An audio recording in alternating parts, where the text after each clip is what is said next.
अपना प्रजापति समाज अभी तक क्यों पीछे है, जबकि 1947 में भारत देश आजाद हुआ। आजादी के आज 70-72 वर्ष बीत गए। 1950 में डॉक्टर भीमराव अंबेडकर ने संविधान लिखा और संविधान में उन्होंने एक व्यवस्था दी कि कोई भी जाति हो, राष्ट्रपति हो, प्रधानमंत्री हो, मुख्यमंत्री हो, सभी लोग केवल एक वोट देंगे।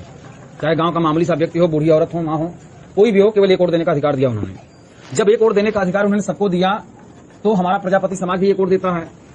जब एक वोट हमारा प्रजापति समाज भी देता है तो हमारा समाज पीछे क्यों है कि नहीं? ये सवाल भाई। यादव समाज भी एक वोट देता है, हरिजन समाज भी एक वोट देता है, हम प्रजापति लोग भी एक वोट देते हैं, लेकिन हमारा विकास क्यों नहीं हो रहा है? तो यहाँ पर हम जातीय आंकड़ा आपके समक्ष प्रस्तुत कर रहे हैं। इसमें देखें हम लोग कि हम लोग की स्थिति कहाँ है और हम लोग किस तरह का कार्य करेंगे कि हम लोग का विकास हो। ठीक है। 1950 में नंबर 1 पे वह कौन सी जाति थी जिसके आने पर हमारे बड़े बुजुर्ग खाट छोड़ करके उड़ जाया करते थे? तो कौन सी जाति थी नंबर 1 पे समाज में? ब्राह्मण।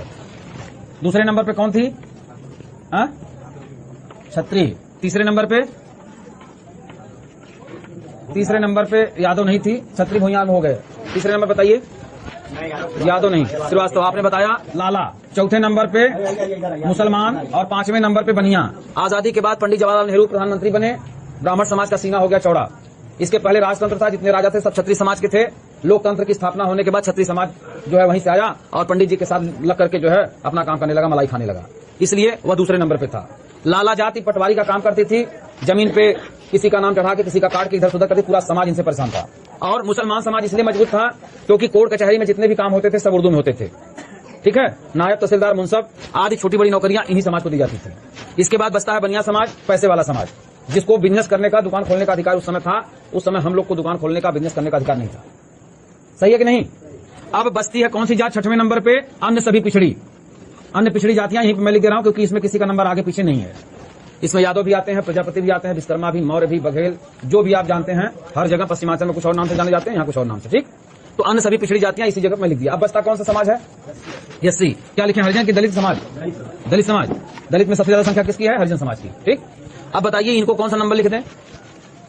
जैसे 1 2 3 4 5 6 लिखा गया, उसी तरह से इनको कौन सा नंबर लिख दें? ये तो 1950 की मैं बात कर रहा हूँ। पहला नंबर तो अब हुआ है ना, लेकिन उस समय इनकी स्थिति क्या थी? तो उनको कौन सा नंबर लिख दें? नंबर कौन सा लिख दें? इनका कोई नंबर नहीं था। अगर नंबर लिख दूंगा कोई भी, चाहे 10,000 लिख दूं, तब भी ये इंसान की कैटेगरी में आ जाएंगे। लेकिन उस समय इस समाज को कोई इंसान तक नहीं समझता था। वो हो सब वही है। ठीक है। अति दलित पे तो बाद में सब कुछ हुआ है ना। हाँ, बाद में अल्पसंख्यक तमाम चीजों को बाद में लाया गया। उस समय ऐसी बात नहीं थी। ठीक है। अब बताइए दलित समाज की स्थिति आपसे अच्छी थी कि खराब थी? खराब कितनी थी कि जो कुत्ता सड़ा मांस खाता है, मैला खाता है, हड्डी चाटता है, वह भी अगर इन सब चीजों को चट के आता था तो जो कुएं के पास बर्तन रखा रहता था उसको चाट लेता था जूठा उसका। और घर की माँ बहनें उस बर्तन को साफ करके आप सबको खाना परोसती थी, आप लोग खाते थे।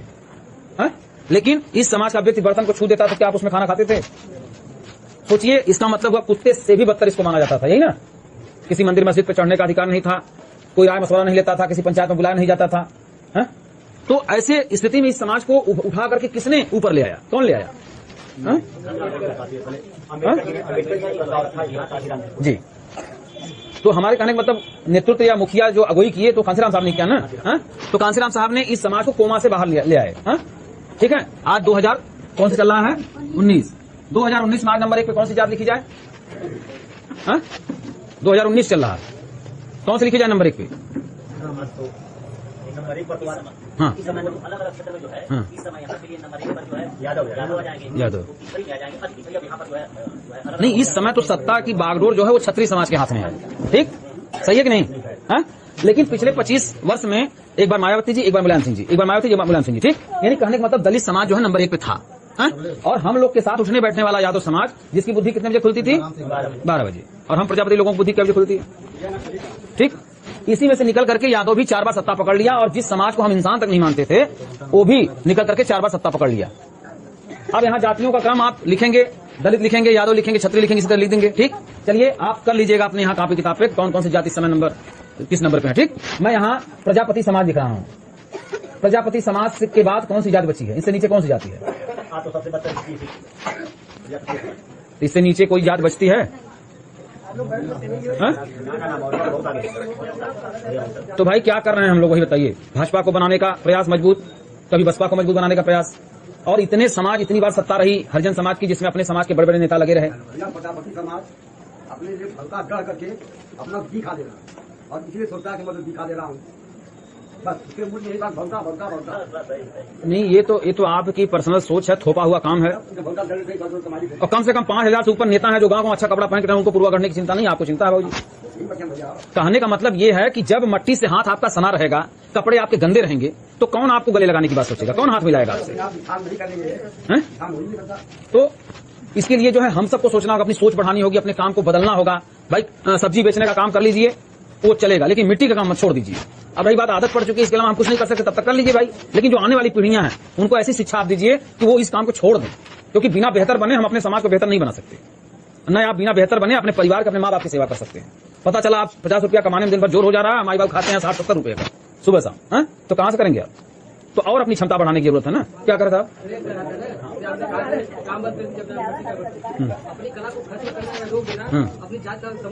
आप करते हैं काम, इसको करते नहीं है, लेकिन जानते हैं। देखिए, अगर ये अच्छा होता, नहीं अगर ये अच्छा होता तो आपको तो उसको करते रहना चाहिए था ना। आप अपने आप को बदलने का, उससे अलग करने का काम किए कि नहीं? क्यों छोड़ रहे हैं कला? आपकी कला तो उसको अपनाइए ना। ये तो ब्राह्मणों के द्वारा दिए गए वाक्य हैं भाई, पहले सुन लीजिए मेरी बात ना। संस्कृति को कहाँ से संस्कृति? थोपी गई संस्कृति है ना, ये आपकी संस्कृति नहीं है। तो क्या संस्कृति? आपकी संस्कृति गुरु बनना था, मास्टर बनना था, वकील बनना था, क्यों नहीं बने आप? ये तो पंडित के द्वारा दी गई वाक्य है, इन्हीं वाक्यों को दे करके आप समाज को फिर समझ ले जा रहे हैं। ये हमारी संस्कृति, हमारी कला, हम इसको छोड़वे नहीं करेंगे। यही बात समझाया नहीं जाता है लोगों को। क्यों समझाएंगे? बताइए क्यों समझाएंगे? क्यों समझाएगा बताइए? ब्राह्मण चाहता है आपका विकास हो, बता दीजिए हमको। क्षत्रिय चाहता है आपका विकास हो। ब्राह्मण आपकी जनेऊ छीन के पहन लिया, देगा? ओहो, इतना हम लोग को पागल कर दिया कि हम लोगों ने सर्वस्व उसको दे दिया। समझ रहे कि नहीं? अभी एक कुंटल गेहूं 10 किसान उपजा ले आप लोग, और ब्राह्मण किसी न किसी बहाने आके किसी से 12 किलो, किसी से 15 किलो, किसी से 20 किलो मांग ले जाएगा, और अपने यहाँ वो कर लेगा 1.5 कुंटल से ऊपर। और आप यहाँ बचेगा कितना? 80 किलो, 90 किलो, 85 किलो, यही तो बचेगा। बिना मेहनत को कमा लिया। सबसे बड़ी ये चीज है कि यदि जो है प्रजापति का जो सूखा बनाना है, अगर बढ़िया होता तो सभी बिरादर ये काम करते, क्योंकि जो है सभी बिरादर सब्जी बेचने वाले का काम जो सब्जी की ओर वही नहीं, कोई नहीं करते, तमाम सभी लोग करते हैं। और सोनारी काम सभी लोग करते हैं, नाई का काम सभी लोग करते हैं, लोहार का काम सभी लोग करते हैं। आप बता दीजिए ना। का काम कोई नहीं कर सकता, क्योंकि इसमें कुछ है ही नहीं, कुछ नहीं है। आपकी कला सबसे सर्वश्रेष्ठ है, तो आप नहीं, देखिए आप तो समझिए इतनी बढ़िया बात कर रहे हैं भैया। सुनिए, आप तो उस नेता की तरह बात कर रहे हैं, अधिक अन्न उपजाओ, अधिक अन्न उपजाओ। नेता एक मंच पे खड़ा कहता अधिक अन्न उपजाओ। उसने कभी अधिक अन्न उपजाया? बोलिए, कभी उपजाया उसने अधिक अन्न? उसने तो कहा अधिक अन्न उपजाओ, अधिक अन्न उपजाओ। दरअसल जो अधिक अन्न उपजाओ का नारा लगाते हैं, भर पेट भोजन वो खाते हैं, और जो बेचारे उपजाते हैं वो तो कीचड़ में, धूप में, पसीने में लथपथ रहते हैं। ठीक है, तो ये थोपा हुआ चीज इसको मस्तिष्क से बाहर निकाल। आपकी कला नहीं है, आपकी कला हीरो बनने की थी, नहीं बने आप। आपकी कला थी सिंगर बनने का, नहीं बने आप। आपकी कला थी प्रधानमंत्री, मुख्यमंत्री बनने की, नहीं बने आप। क्या अखिलेश यादव भी बल डाले के सुबह भोर में जाते हैं कहीं? उनकी भी तो कला थी यार। आज भी यादव लोग करते हैं, क्यों नहीं कर रहे हैं वो? नहीं, यदि यादव की कला जो है दूध बेचना रहता है, वो दूध बेचे क्यों मुख्यमंत्री और जो है अनेक हो रहे हैं। सोच के देखिए आप ना, अगर हरिजनों की चमड़ा सिलने की वजह से उनको चमार कहा गया, तो बहन जी अपने पूरे समाज को चमड़ा बंटवा देती, सिलने का काम करवाती, फैक्ट्री खुलवा देती जगह जगह। क्यों ऐसा नहीं कर रही वो? सोच के देखिए ना कि ये समाज को आपको गर्त में ले जाने के लिए या किसी के द्वारा थोपी गई पद्धति है, शिक्षा है, उससे हमारा समाज बस यही कर रहा है, उसी में फंस के रह गया। इसलिए तो अब सवाल यहाँ आता है कि प्रजापति से नीचे अब कोई जात नहीं बची है। अब देखिए जितनी बार सत्ता बनी, आज अभी जो भी पार्टियां शासन सत्ता बैठी हैं, इनमें अपने प्रजापति लोग लपटे हुए हैं। अभी पुनवासी जी का नाम कोई ले रहा है, ठीक है, और किसका नाम जानते हैं आप? गायत्री प्रसाद प्रजापति हमेशा जो है मुलायम सिंह की जब सरकार बनी मंत्री बने रहे। मिला क्या समाज को? समाज यहाँ है अभी भी, इससे नीचे कोई जात नहीं बची है। तो ये बताइए कि इसको कैसे हम लोग भी अपना नंबर आने वाला जो 2020 है, 2022 है, 2024 है, 2030 है, हम लोग कब अपने आप को नंबर 1 पे रख लेंगे? कोई तरीका है? संगठन मजबूत करेंगे तो आएंगे, नहीं करेंगे तो वही। मालूम तो बहुत दिन से है ये बात, लेकिन बनाया नहीं किसी ने। लेकिन संगठन कितने प्रकार का होता है और किसको बनाना चाहिए, किसको यादव समाज ने बना? प्रजापति लोग कौन सा संगठन बना रहे हैं? संगठन तो हर जिले में बने हुए हैं, कोई बता दे नहीं बना है। आदमी बहुत बुढ़ा हो जाता है या बहुत छोटा बच्चा होता है, दीवार पकड़ के खड़ा होता है, ठीक है, या बूढ़ा होता है तो भी लाठी के सहारे खड़ा होता है। इस समाज के पीछे कोई सहारे का व्यक्ति नहीं होता है। देखिए होता है, लेकिन हम लोग पिछली जात हैं। अगर कम से कम हमारी जात आपकी समर्थन, जिसमें किसी की हिम्मत नहीं है कि मैं हिम्मत आगे की बढ़ाऊं। दर्शक कह रहा हूँ ना माता जी, आप बढ़ा रहे हैं, आज मैं बढ़ रहा हूँ, कल कोई दूसरा भाई बढ़ेगा। कहने का मतलब यह है कि हिम्मत इसलिए नहीं है कि अभी जाए थाने पर अगर आपके पीछे और दरोगा एक पड़ाका मार दे या माँ बहन की भद्दी गाली दे दे, तो उस समय बताइए दरोगा का जवाब देने के लिए आपके पास क्या है? अगर 10 घंटे बैठा ले या कह दे कि तुमको जेल में भेजूंगा, कौन बचाने वाला है आपको? इसलिए जो है ये समाज हिम्मत नहीं कर पाता है। यही बात है। और देखिए यादव क्या है, एक यादव अभी थाने चला जाएगा, तो उसको दरोगा को डर है कि अभी मैं इसका कॉलर पकड़ूंगा, इसको गाली दूंगा, अभी पता नहीं 100, 200, 500 यादव आ जाएंगे। क्यों? क्योंकि पीछे अखिलेश खड़े हैं, अखिलेश यादव खड़े हैं, लेकिन आपके पीछे कौन खड़ा है? तो कैसे खड़ा होगा, कहां से खड़ा होगा?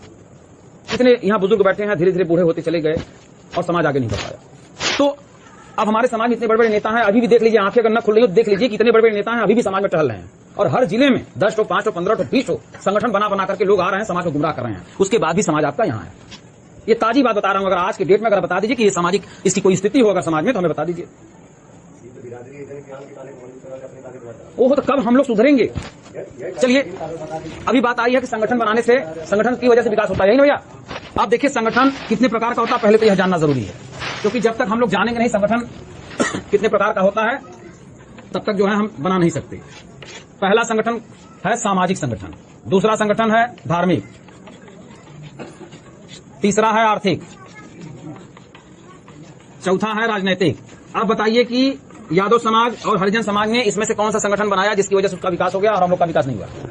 राजनीति बनाया। तो हम लोग को भी तो राजनीतिक संगठन बनाना चाहिए था, लेकिन हमारे समाज में जितने लोग हैं सब सामाजिक संगठन बना करके और समाज को गुमराह कर रहे हैं। कोई बसपा के लिए काम भीड़ इकट्ठा कर रहा है, कोई सपा के लिए, कोई भाजपा के लिए। जो इस समय विधायक बन चुका है वो भी समाज को आकर के आपका विकास करूंगा, आपका विकास होगा, वो केवल अपने मंत्री बनने के चक्कर में आपकी भीड़ को इकट्ठा कर रहा है, अपने पीछे जोड़ रहा है। ठीक है? और या तो मंत्री बन गया तो हमेशा मंत्री बने रहने के लिए आपकी भीड़ को पीछे जोड़ने का प्रयास कर रहा है। तो सामाजिक संगठन हमको नहीं बनाना चाहिए, इसका बहिष्कार करना होगा। जब तक इसका बहिष्कार नहीं करेंगे तब तक आप राजनीतिक संगठन नहीं बना सकते। नहीं, ये तो मेरे समझ से संभव नहीं। क्या केवल राजनीतिक से ही नहीं काम चलेगा। कैसे चलेगा बताइए? तो हमारा समाज मजबूत रहेगा तभी राजनीतिक में दावेदारी करेगा। देखिए, आपने जो भी बात कही, हमारा समाज मजबूत रहेगा, ठीक, ये बात तो हवा में हो गई। कैसे हवा में होगा? क्या है बताइए? आप समाज नाम को एकदम दरकिनार कर दे रहे हैं। क्या दरकिनार कर रहा हूं भाई? हम कह रहे हैं, बताइए, यादव समाज में सामाजिक संगठन चल रहे हैं, इसको चल रहे हैं, बताइए। नहीं चल रहे हैं, ठीक, लेकिन अरे भाई मेरी बात सुन लीजिए, मैं यहाँ झगड़ा विवाद नहीं कर रहा हूं आपसे। हरिजन समाज में सामाजिक संगठन चल रहे हैं, वर्तमान में तो नहीं। तो हम लोग को भी तो उसका त्याग करना होगा। सामाजिक संगठन में जानते हैं क्या क्या करते हैं लोग? सामाजिक संगठन का एक मंच लगाते हैं, लेकिन उस पर जो मुख्य अतिथि आता है वो बसपा का कोई लीडर आता है, कोई मंत्री आएगा, कोई विधायक आएगा, कोई सांसद आएगा। और हमारा जो भाई इस संगठन को बनाया रहता है वो उनको मुख्य अतिथि के कहता है कि आप लोग इनके हाथों को मजबूत करिए ताकि बहन जी का हाथ मजबूत हो। जब बहन जी का हाथ मजबूत होगा समाज मजबूत होगा। और बता दीजिए, जब हम लोग बहन जी का हाथ मजबूत करेंगे तो समाज प्रजापति मजबूत होगा, हरिजन। और जब मुलायम सिंह यादव का या अखिलेश यादव का हाथ मजबूत करेंगे हम लोग किसी भी तरह से, चाहे इस संगठन के माध्यम से, चाहे इस संगठन हम नहीं कर रहे हैं, अगर हम अखिलेश यादव का हाथ मजबूत करेंगे तो बताइए यादव मजबूत होगा, हरिजन? तो हम लोग कब मजबूत होंगे?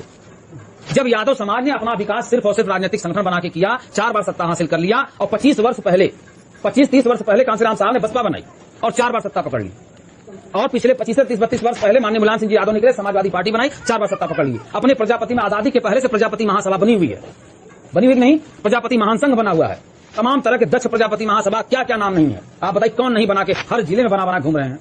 लेकिन बस यही नहीं बन पाया, इसलिए हम लोग तो हम कह रहे वही जो बना लिए हैं इसको, वो तो उसी मस्त है, उनको तो कैसी मिल जा रही है, तो इसको क्यों बनाएंगे? इसको बनाने के लिए यार गांव गांव आना होगा और ऐसे बुलाना होगा, और आप जैसे लोग अगर सवाल करेंगे तो उनके सवालों को उत्तर देना होगा। उनकी हिम्मत नहीं है देने की, वो तो खाली यही कहते हैं बस आइए वहाँ प्रजापति सम्मेलन होने जा रहा है और आप सभी लोग आएंगे तो प्रजापति समाज का विकास होगा। आप पहुंचे, अब पता चला वहाँ जो है लिखा है उनके संगठन का नाम प्रजापति महासभा, अध्यक्ष फलाने लाल प्रजापति।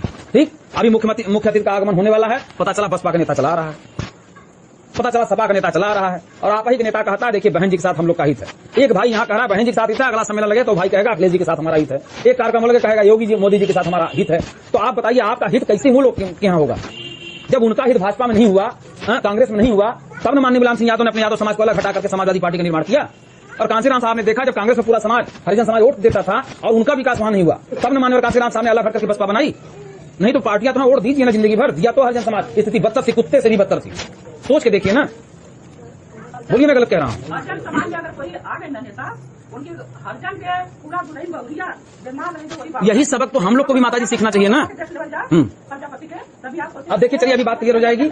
मैं कह रहा हूँ कि देखिए किसी भी चीज को हुई माता जी, देखिए किसी भी चीज को बनाने के लिए हथियार की जरूरत होती है, और इस प्रजापति समाज के लिए हथियार किसी ने बनाया नहीं, क्योंकि हथियार बनाना आसान नहीं होता है। आप बना लेंगे घर में, ठीक, लेकिन ये बताइए जौनपुर जिले में मैनपुरी, एटा, इटावा, फर्रुखाबाद, बुलंदशहर कौन जाएगा पहुंचाने? कौन जाएगा पहुंचाने? आपको तो फुर्सत नहीं है।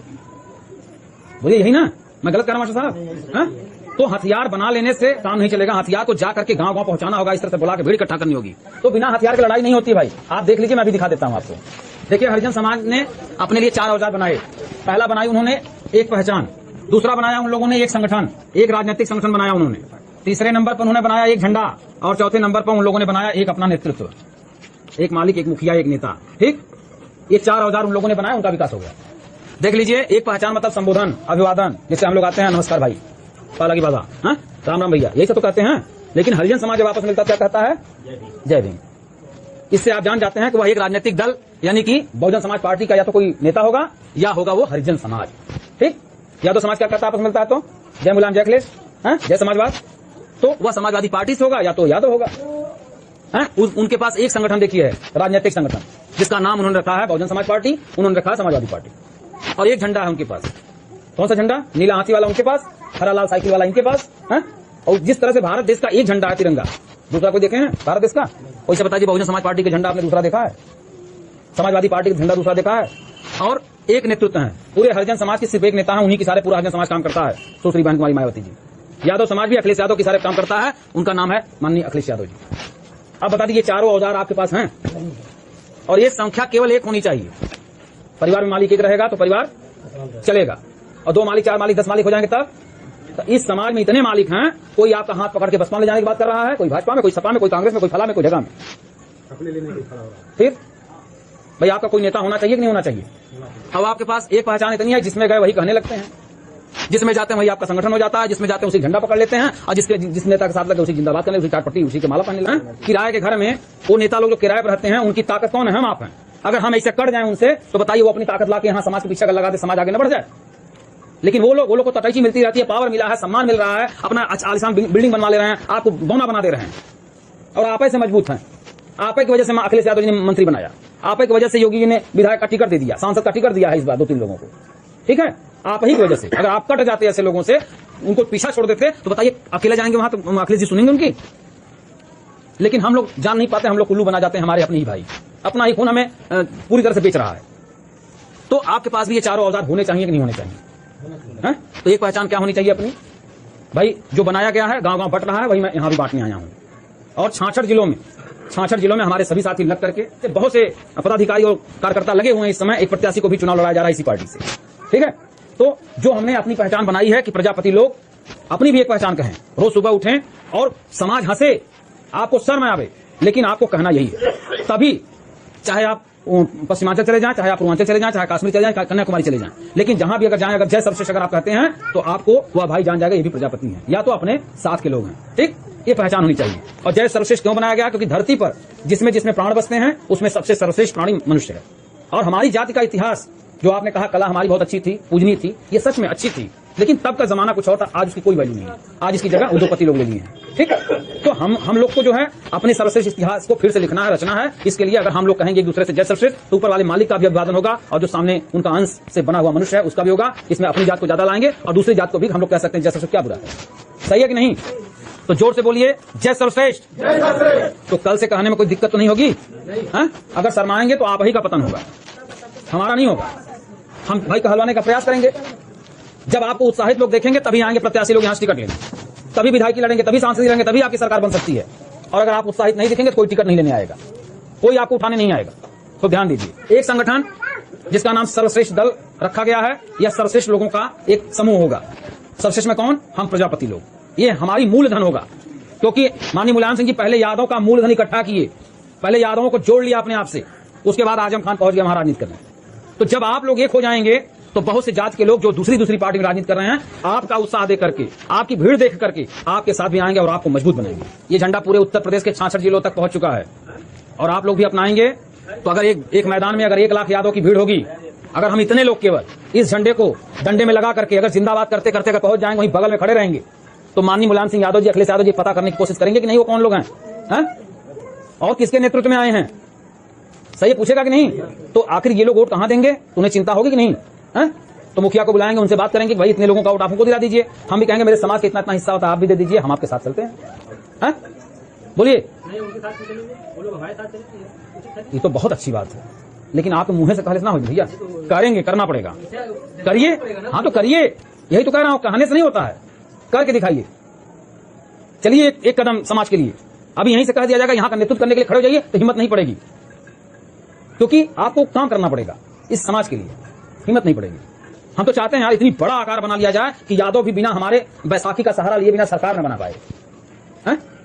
लेकिन जब आप खाली कह देंगे, कहने के बाद कल जाएंगे और मोबाइल में अपने व्यस्त हो जाएंगे, फेसबुक व्हाट्सएप चलने लगेगा, फिल्में देखी जाने लगेंगी, तो बताइए कौन इस समाज की रक्षा करने आएगा? अभी बुलाने में इतना जोर हो गया कि 2-2 बार हमारे अशोक भैया, किशन भैया, अंबिका जी जा करके बुला कर लाने में इतना परेशान हो जिसका कोई हिसाब नहीं। आप भी निकलिए, मैं भी तो एक माँ का बेटा हूं, आप भी एक माँ के बेटे हैं। आइए निकलते हैं समाज में, देखते हैं कितना सामना करना पड़ता है। इसी समाज को उठाने के लिए निकला हूं। पता नहीं भोजन मिलता है कि नहीं मिलता, कहां सोने को मिलता है, ये सब आपको कैसे मैं समझा सकता हूं? सोचिए उस दिन की बात जब मैं निकला होऊंगा तो क्या पहली बार सभी लोगों ने मुझे स्वीकार कर लिया? आप भी स्वीकार रिजेक्ट होइए ना आके, तब ना पता चले। 1000 लोग 10,000 लोग से रिजेक्ट पहले होइए, तब वो लोग समझेंगे कि आप कुछ कर रहे हैं। एक दिन कहने से कुछ नहीं होने वाला भाई। चलिए ये झंडा देख लीजिए, इसका अग्रिम भाग केसरिया रंग है 25% और 50% भाग जो है वो सफेद रंग है और जो 25% अंत में है वो है आसमानी रंग। तो इन सब में रंगों का दर्शन होता है। केसरिया रंग क्रांति, वीरता, बलिदान, उत्साह, उमंग का प्रतीक है और सफेद रंग शांति, स्वच्छता, ईमानदारी, भाईचारा और सद्भावना का प्रतीक है और जो आसमानी रंग है आसमान की ऊंचाइयों पर आगे बढ़ने का प्रतीक है, सार्वभौमिक एकता का प्रतीक है। अगर हम प्रजापति लोगों की ये जो सफेद रंग है 50% स्थिति जो है वो शांत है, दयनीय है, तो हम लोग अगर अपने खून में, अपने दिमाग में ये 25% केवल क्रांति, उत्साह, उमंग भर लें तो हम लोग भी ये क्रांति करके आसमान की ऊंचाइयों पर स्वयं को स्थापित कर सकते हैं। ये है इसका दर्शन। सही है कि नहीं? अब आता है एक नेतृत्व का मामला। तो मैं राजेश प्रजापति जौनपुर से निकला हूं और इस समाज का नेतृत्व करने जा रहा हूं। बोलिए बोलिए, क्या बताइए? ऐसा है, देखिए अभी इस भी बता दे रहे हैं, अभी बहुत सी पार्टियां हैं जिनके पास चुनाव चिन्ह नहीं है। कोई पार्टी नहीं है वो चुन करके चुनाव चिन्ह अपना लेकर इसको समझ में आती है, लेकिन जब तक किसी पार्टी का 13 विधायक या 3 सांसद या उतने प्रतिशत उसको उस पार्टी को वोट न मिल जाए तब तक उसका चुनाव चिन्ह परमानेंट नहीं हो सकता। ठीक, बाकी लोगों ने चुन चुन करके प्रचार किया है। बहुत से लोगों ने देखा होगा, कभी छाता था, कभी ताला चाबी, कभी हवाई जहाज, तो कभी ये कभी वो बदलते रहे। देखिए यहाँ से जब भी प्रत्याशी लड़ेगा तो यहाँ से मिलेगा एक चुनाव चिन्ह लड़ने के लिए, आपको बता दिया जाएगा, ठीक है। लेकिन जब परमानेंट हो जाएगा तो सब जानेंगे, तब वो बदलेगा नहीं। जब चुनाव लड़ने वही लेके आएगा। थोड़ा इंतजार करिए, भव्य बनाइए इस पार्टी को, तभी ये सब मिलेगा। आसानी से नहीं दे देते हैं सब लोग। अगर आसानी से मिलता तो आप भी पार्टी बना चुके तो फलाने भी बना लिए होते, ढेकाने बना लिए होते, ठीक है। बहुत सी चीजें आसानी से नहीं मिलती हैं, उसके लिए बहुत कर्म करना पड़ता है, जूझना पड़ता है, लड़ना पड़ता है, तब जाकर के सब चीज हासिल होती है। तो ये चीजें हो गई कि नहीं हो गई? हाँ चलिए अब बताइए, यह पार्टी चलेगी कि नहीं चलेगी? कैसे चलेगी? आपके सहयोग से चलेगी, क्योंकि माननीय कांसीराम साहब भी जब गांव गांव गए तो उन्होंने कहा अपने समाज से 1 वोट और 1 नोट हमको चाहिए। तो हमको भी भैया 100 की नोट 1 वोट चाहिए आपसे, मिलेगा? हाँ हाँ, मेरे कहने मतलब ये बाबूजी सुनिए, आपको खुद सोचना चाहिए, आपको खुद सोचना चाहिए। मैं आपको क्या बनाने आया हूँ? मैं आपको दानदाता बनाने आया हूँ, भिखारी नहीं, ठीक। अगर 4000 रुपया उन लोगों ने आपको दिया है तो उसमें उनका कितना बड़ा लाभ होगा, आप समझ सकते हैं? 4000 आपको इसलिए दे दिए ताकि आप उन पे उंगली न उठाएं, और वो 100 करोड़ 1000 करोड़ रुपया जमा कर रहे हैं लोग, समझ रहे हैं कि नहीं? तो हम कह रहे हैं कि यही सत्ता आप भी हासिल कर लीजिए, आइए हम लोग भी गरीबों को दिया जाए। आप देंगे कि नहीं? आप देंगे ना? आप देंगे तब सब लोग देंगे, ठीक। बस हरिजन समाज पहले वोट कहां देता था? कांग्रेस में। जब कांग्रेस में देता था तो कांसीराम साहब को बसपा बनाने की क्या जरूरत पड़ी? सोच के देखिए, यहाँ भी तो हरिजनों को कुछ न कुछ सुविधाएं दी जाती थी, जैसे आज 4000 रुपया, उसे 40 रुपया 30 रुपया तो समय मिलता रहा होगा हम लोग को, फिर भी कांसीराम साहब ने बसपा क्यों बनाई? सोच के देखिए आप, कांसीराम साहब ने बसपा बनाई क्योंकि यहाँ हरिजन समाज को सम्मान नहीं मिलता था। क्या आपको किसी पार्टी में सम्मान मिल रहा है क्या? कोई बता दे। सम्मान उन लोगों को मिल रहा है जो आपको ठगने आ रहे हैं। जैसे भैंस जो है, उसका बच्चा जब पैदा होता है तो भैंस दूध देती है, अब बच्चा जब मर जाता है तो किसान क्या करता है? उसमें भूसा भर के उसके सामने खड़ा कर देता है और उसको दूध लेता है। उसी तरह से ये जितने भी बड़े बड़े नेता लोग हैं, ये लोग हमारे प्रजापति समाज का चेहरा लगा करके हमको ऐसे से लुभा रहे हैं कि आ जाओ आ जाओ, और हम लोग पहुंच जा रहे हैं। हमारा भाई ले जाकर हमको बेच करके अटैची अपने घर में ले जा रहा है, हमको रोजा प्रलोभन दे रहा है कि आपका विकास होगा, इस बार सरकार बनी तो होगा। और आजादी के 72 वर्ष बीत गए भैया, कोई विकास नहीं हुआ। अगर हुआ तो बता दीजिए। तो जब आप करना चाहेंगे तो विकास इसी से होगा, बाकी से नहीं होगा, ठीक। तो क्या पहली बार में सभी हरिजन समाज के लोग बसपा में आ गए? 9.5% लोग बसपा में भाग के आए, नहीं 10% लोग। जो 90 बच्चे यहाँ गए नेताओं के यहाँ काम कराने, कांग्रेस के नेताओं के यहाँ के नेताओं ने कहा कभी तुम तो वोट दिए थे बसपा में और काम कराने यहाँ चले आए, तो यहाँ बदनाम हुआ समाज। दूसरी बार जब चुनाव लड़ी बसपा तो 60% भाग के आए। 40 जो बच्चे थे अभी भी गए काम कराने, यहाँ नेताओं ने जूता निकाल लिया, चप्पल निकाल लिया, मां बहन की भद्दी भद्दी गाली दी, मारने उठ गए। तब बेचारे तीसरी बार में बेइज्जत जब हुए, पूरा भाग के चले आए बसपा में, और पूर्ण बहुमत की सरकार बनी थी इस बार के पहले, ठीक है, बनी थी कि नहीं? अब बताइए, प्रजापति समाज का वोट किस पार्टी में है? सभी पार्टी में। अब चलिए, जैसे मान लीजिए 100% हम लोग हैं, 100 भाई। अब बताइए 25 लोगों को सपा वाला बहका के लेके चला जाए अभी यहीं से, 25 को सपा वाला बहका के लेके चला जाए, 25-30 को बहका के भाजपा वाला लेके चला जाए, बाकी अन्य में बहक के चला जाए, यहाँ क्या लोग बचेंगे? तो गिनती क्या हुई? 0। हमारा जो वोट है प्रजापतियों का वो कई पार्टी में है, सपा में भी है, बसपा में भी है, भाजपा में भी है, कांग्रेस में भी है। तो सर्वश्रेष्ठ दल बनाने की क्यों जरूरत पड़ी? क्या जरूरत पड़ी बताइए? जरूरत क्यों पड़ी कि सर्वश्रेष्ठ दल बनाया जाए, प्रजापतियों के लिए एक पार्टी बनाई जाए? इसलिए कि यहां सम्मान किसी को मिल नहीं रहा है। और अगर कांग्रेस में सम्मान किसी को मिला तो बाबू जगजीवन राम को मिला, और हरिजन समाज वही जगजीवन राम का चेहरा देख करके वहीं जाकर वोट कर करके जो परेशान था। और आप लोग ऐसे ही कर रहे हैं।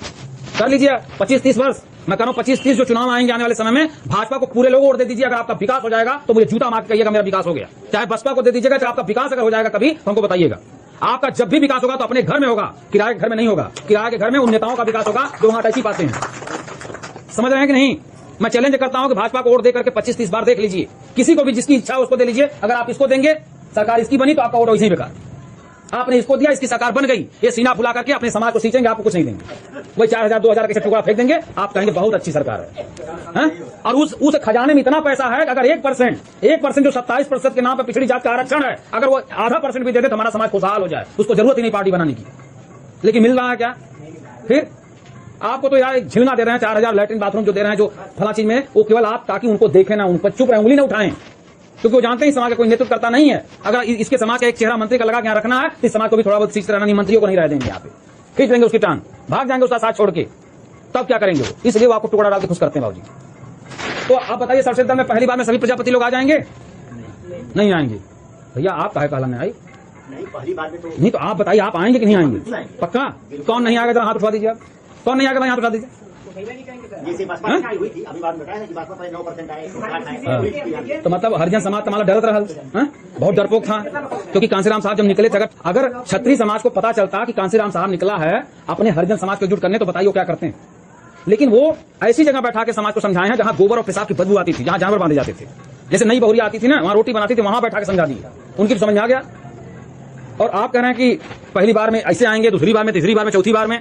अरे जब मर्जी कहता आइएगा, हम तो घूमेंगे। तैयार भाई साहब देंगे, जहाँ जाना है। नहीं, मेरे कहने का मतलब है मास्टर साहब, आप देंगे कि नहीं पहली बार? हमको वही बता दिए, कौन नहीं देगा? कौन नहीं देगा भाई? जैसे आपने कहा है पहले वो डर थी, तो प्रजापति अरे आपको डर है? बहुत डरपोक है। तो अपने अच्छा बताइए, पहले मुझे खतरा है आपको? तो हम तो आगे आगे हैं ना, हम तो आगे आगे हैं, तब क्या डर रहे हैं? देखिए, अभी हो सकता है 10 साल तक हम आपकी कोई मदद न कर सकें, ठीक, लेकिन अगर आपने अपने घर के पेड़ को बड़ा कर दिया तो छांव जरूर देगा, ठीक है। अब कहिए कल पेड़ लगा दिए और कल उसको देखने लगे जम रहा है कि नहीं जम रहा है, तो बेकार हो जाएगा, और इतना बड़ा हो तब पहुंचेगा छांव नहीं दे रहा है, उखाड़ फेंक दें तो बात खत्म हो जाएगी। तो पहले इंतजार कीजिए कि पेड़ बड़ा हो। हम तो केवल जड़ हैं, हमारी जो शाखाएं हैं, हमारी जो पत्तियां हैं, वो आप लोग हैं। आप लोग अगर बढ़ जाएंगे तो मैं पूरी ताकत के साथ अपने कंधों पर आपका भार लेकर के आपको लेकर चलूंगा वहां तक। अब देखिए, पहली बार में अगर वो 10% आए थे बेचारे, मैं कह रहा हूं अगर 4% आ जाएंगे यहाँ, तो वहां तो एक ही कांग्रेस थी जो बेइज्जत कर रही थी, गाली दे रही थी, जूता निकाल रही थी, ठीक। और यहाँ जो 96 बचेंगे जाएंगे यहाँ, ठीक है। तो ये लोग क्या कहेंगे, अच्छा तो तुम्हारी पार्टी तो बन गई सर्वश्रेष्ठ दल, तो वोट वहां दिए थे, अरे साहब हम ना दे रहे, ठीक, अपना काम करा, यही कहेंगे। तो आखिर ये 4% वोट पड़ा किसका? तो आप यही कहेंगे घुरे उड़ाले, नीरे उड़ाले, कतवा उड़ाले थे, तो बदनाम होंगे कि नहीं होंगे? तो दूसरी बार में कितने लोग आएंगे? फिर तीसरी बार में अपना हिसाब किताब कर लीजिएगा, मन बना लीजिए, आना यही है आखिरी तक, मैं बता दे रहा हूँ। कोई माई का लाल ऐसा नहीं जो खड़ा होकर कह दे कि मैं यहाँ नहीं आऊंगा। जब सभी जातियां अपनी पार्टी बना लेंगी तब भी आपको यहीं आना है। आप चाहे इस समय चाहे जहां ढपली बजा लें, चाहे जहां जिंदाबाद कर लें, लेकिन आने वाले समय में जब सभी जाति अपनी अपनी पार्टी बना लेंगे, उस समय आपको सिर्फ और सिर्फ यहीं आना है। तो देर मत करिए, यहीं रहिए, मिलेगा तो यहीं से, बाकी कोई जगह नहीं आपको, ठीक। एक वोट की कीमत बराबर एक सत्ता होती है, और आपने 72 सालों से करीब 40-45 बार अपने वोट को कमाया है। एक वोट का मतलब एक राष्ट्रपति, वो भी एक ही वोट देता है। और ये जो बूढ़ी माँ बैठी है जो चश्मा लगा के भी एक वोट देती हैं, तो बताइए उनके वोट की कीमत में इनके वोट की कीमत में क्या फर्क है? लेकिन आपने अपने वोट की कीमत को ही नहीं समझा, यूं ले जाके बांटा है, यूं ले लो। कितने के लिए? बस वही 2000-4000 के लिए, एक पन्नी दारू के लिए, थोड़ी सी साड़ी वगैरह के लालच के लिए, योजनाओं के लाभ के लिए। अरे आइए उस सत्ता को हासिल किया जाए और तमाम योजना बना करके और समाज को दिया जाए, अपने को तो लिया ही जाए। मैं देने की बात कर रहा हूँ, लेने की बात खत्म करिए। लेने के लिए बढ़िया, इतना बड़ा खजाना है वहां, इतना भरा हुआ है कि वहां लोग खुद पहुंचा रहे हैं ले जाके, वहां से देने में आपको कोई दिक्कत नहीं होगी। अब बताइए, इस पार्टी से टिकट किस जात को दिया जाए? सर्वश्रेष्ठ दल पार्टी से टिकट किस जात को दिया जाए? प्रजापति को दिया जाए। अब अगर प्रजापति को हम टिकट दे देंगे तो बताइए इन्हें वोट कौन देगा? प्रजापति। तो सीट निकल जाएगी, तब किसको दिया जाए टिकट? फिर भी प्रजापति को ही दिया जाए। पहली बार मान लीजिए, ठीक है आपका कहना है, वोट कम से कम पता चले कितना गोलबंदी हुई है। लेकिन आने वाले समय में भाई इस बात को तो आप जानते रहेंगे, तभी तो समझा पाएंगे समाज को। अगर प्रजापति को हम टिकट देंगे तो सिर्फ इनको प्रजापति वोट देंगे, दूसरी जात वोट नहीं देंगे। अगर हम दूसरी जात को टिकट देते हैं, यहाँ जैसे मौर्य को, हैं, हाँ वो तो हो गया, बात वही हुई। जिसकी बाहुलता है उस समाज को अगर देख करके मौर्य की बाहुलता है तो मौर्य को टिकट दिया जाए, तो मौर्य अपने समाज का कुछ वोट लेकर के आएगा और आपका पूरा वोट अगर पड़ेगा तो प्लस करेगा, तब सीट निकलेगी। ठीक, तो आज से याद रखिएगा, अगर सबसे दल पार्टी किसी को भी टिकट दे दे तो आपको सिर्फ उसी को चुनना, जात नहीं देखनी है। ठीक, आपको केवल झंडा देखना है अपने, क्यों? क्योंकि अगर 100 ठाकुर रहेंगे अगर विधायक, तो भी नकल में किसके रहेंगे? हमारे। और अगर 100 प्रजापति 406 सीटों में से अगर आधा 200 सीट अगर विधायक के रूप में अगर प्रजापति पहुंच जाए वहां, और रहे नकेल में योगी के, रहे नकेल में मोदी के, रहे नकेल अखिलेश यादव के, तो बताइए आपका विकास करेंगे कि यादवों का करेंगे? तो एक मुख्यमंत्री आपको बनाने के लिए आपको विधायक पैदा करना है। अगर चाहते हैं, देखिए गांधी जी ने देश की आजादी के लिए कितनी बात बताई कि भाई अपने खून का राजा अगर बैठा होता तो ये जुर्म अंग्रेज नहीं करते, यही तो कहा था। तो आपके खून का जब मुख्यमंत्री वहां बैठ जाएगा तो आपको किसी चीज की दिक्कत नहीं होगी। दरोगा भी आपकी बात को सुनेगा, जितनी योजनाएं आएंगी सबसे पहले आपको मिलेंगी, नौकरी में सबसे पहले आपको ज्यादा से ज्यादा हिस्सा दिया जाएगा, आपके लिए भी यही सब होगा। ठीक है, तो ये मत देखिएगा टिकट किस जात को दिया गया, लेकिन दूसरे पार्टी से, दूसरे किसी भी पार्टी से अगर प्रजापति आके चुनाव लड़ रहा है तो उसको आपको हराना है, उसको टिकट, उसको वोट नहीं देना है। समझ रहे हैं क्यों? क्योंकि ये भाई आपके वोट ले जा करके ताकतवर तो बनेगा ये, लेकिन मजबूत करेगा हाथ दूसरे का। ठीक, क्योंकि वह बसपा से टिकट लेकर के आया है, तो बहन जी का हाथ मजबूत करेगा, अपने समाज को नहीं मजबूत करेगा। केवल चेहरा अपना लगा करके आपको बहका करके वहां ले जाएगा और आपका वोट वहां प्लस कराएगा हरिजन समाज से। वो अपनी सरकार बनाएंगी और इनको अटैची देती रहेंगी, पावर रहेगा इनका, कुछ सम्मान रहेगा। बाकी आप लोग जिंदगी में मेरे नेता मेरे नेता मेरे नेता, फिर कहेंगे बाद में सुनता नहीं, बस राग लाते रह जाए, कुछ मिलने वाला नहीं है। और अगर यहाँ दूसरी जात का भी टिकट लेकर के आएगा, लेकिन ये काम करेगा तो मेरे कहने पर करेगा, आपका विकास करेगा, अपना करेगा, ठीक है, लेकिन आपका भी विकास करने के लिए मैं इसको मजबूर करूंगा। ठीक है, जिस तरह से बहन जी तमाम पंडितों को टिकट दिया, ब्राह्मणों को टिकट दिया अपने सरकार में, लेकिन ब्राह्मणों ने क्या किया? हरिजनों का विकास किया, अपने अपना विकास किया। ठीक है, लेकिन ये भाई आपको मजबूत करता ही नहीं करेगा, ये जाकर के हरिजन समाज को, यादव समाज को मजबूत करेगा, बहन जी के हाथ को मजबूत करेगा, लेकिन आपको मजबूत करता ही नहीं करेगा। तो ऐसे भाई को पहचानिए, ऐसे भाई को कुछ मत दीजिए। ठीक, समझ में आ गई बात की नहीं? बोलिए भाई, जिसके दिमाग में आया फिर से पूछ लीजिए। तो अब भाई देखिए, बारी आती है कि आपको भी कुछ काम करने हैं। केवल 5 साल में 10 दिन आपको काम करने हैं। एक दिन विधानसभा का वोट पड़ेगा, सभी लोग जाकर के वहां वोट दे दीजिएगा। हरिजन समाज भी यही काम करता है। एक दिन लोकसभा का वोट पड़ेगा, उस दिन भी जाके दे दीजिएगा वोट। और किसी को मत छोड़िएगा, बूढ़ी माताएं, पिताजी हैं, सबको लात फान करके ले जाइएगा, वोट दिलाइएगा अपनी पार्टी को, ताकि आपकी पार्टी आगे निकले। ठीक, यही हरिजन समाज करता है। और एक दिन आपके विधानसभा स्तर पर कोई कार्यक्रम लगे तो वहां हरिजन समाज पहुंच अपनी भीड़ दिखाते, तो आप भी दिखा दीजिएगा। एक दिन जिला स्तर पर कार्यक्रम लगेगा, 2 दिन लगेगा, वहां पहुंच करके अपनी भीड़ दिखाइए, 5 दिन हो गया। और एक दिन लखनऊ या 2 दिन लखनऊ अगर बुलाया जाए तो पूरी पलटन झंडा में डंडा लगा लीजिएगा, विदाउट टिकट आइएगा, पकड़े जाएंगे, 2 दिन में छूट जाएंगे। लेकिन हम वहां चिल्लाएंगे कि हमारे लोगों को लोग आने नहीं दिए, जो बैठी सरकार है ये नहीं चाहती प्रजापति एक हो। ठीक है, हमको मसाला मिलेगा, हम चिल्लाएंगे, 2 दिन आप खाना पीना खाएंगे, जेल में थोड़ी प्रॉब्लम होगी, लेकिन सह लीजिएगा अपने समाज की खातिर। ठीक, सुना कि नहीं? और तीसरे चौथे दिन जो 2-3 दिन बचते हैं, भाई कोई समाज की समस्या को लेकर के सबसे दल पार्टी का बैनर लगा लीजिएगा, जिला अध्यक्ष का, उनका मेरा फोटो लगी रहेगी, ले जाइएगा डीएमएसपी के सामने कचहरी में बैठ करके उस समस्या की मांग कीजिएगा कि ये समस्या हमारी पूरी होनी चाहिए। ठीक, आपको अनुमति लेकर के यह काम करनी है, सरकार सुनेगी।